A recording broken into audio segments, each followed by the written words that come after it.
se rozhodla podpořit kampaň Rozsvíťte své srdce? No tak já myslím, že jsem se rozhodla podpořit celou tu kampaň už před těma, já nevím kolika, 6-10 lety.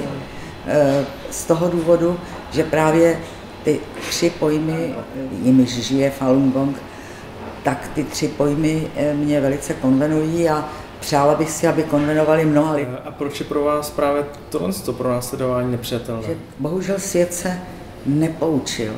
A že si prostě svět čichrápeří a prostě na promenádách jako nic se neděje, obchod frčí, všechno frčí.